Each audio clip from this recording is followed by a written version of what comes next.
Interesting, especially since the pandemic happened. Marvel used to have a house style, and that house style was kind of created by like Jack Kirby, Steve Ditko, and John Romita Sr. And so a lot of artists for years in different companies drew like that. And that was, muscly guys, some kind of poses.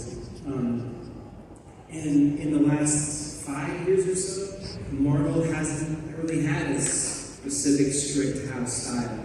There are definitely artists like John Romita Jr., who works on Amazing Spider-Man, and he's here in John Romita. He's been working in comics for years. He's a legacy talent from his dad. We've got artists like that, or David Fincher, Arthur Adams, Jim Chung, Lucas Wernick, R.B. Silva. There are lots of artists who do superhero stuff. But then there are artists like Natasha Bustos, who worked on a book called Moon Girl and Dinosaur that ran for like 50 issues and got turned into a cartoon.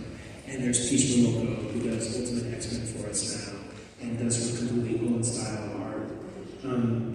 That said, because there's not really a house style anymore, the thing that everybody has in common is dynamic storytelling. And that's in the DNA of Marvel more than the style, or what's hip, or trying to make a book look a certain kind of way. We look for artists who can tell stories, clear storytelling, that's dynamic. And by dynamic, I mean that has depth, a feel, so that the reader gets pulled into those stories. So a lot of comics you see will have motion going from left to right or right to left. The Marvel comics will turn the camera and the characters are coming out. And that's really the key. If you go up to a Panini booth or look at any of the art that's upstairs promoting Marvel products, the characters are doing that. There are exceptions. We're looking for some graphic storytelling things, but those exceptions are exceptions that prove the rule.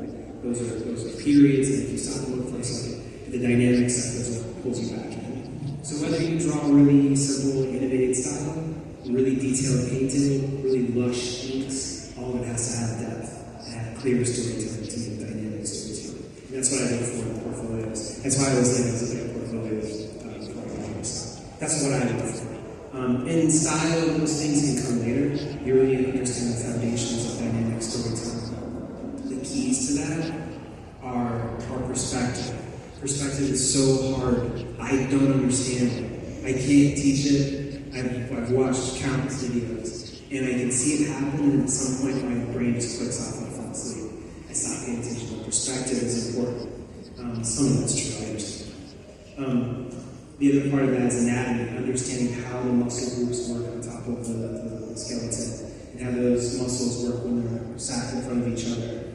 So the combination of perspective and anatomy helps you get what's called foreshadowing in your images. That's drawing the arm going from here, having the arm go out, and making those muscle groups make sense, making the shadows and textures make sense. So perspective and anatomy equal foreshortening, and that leads to dynamic storytelling.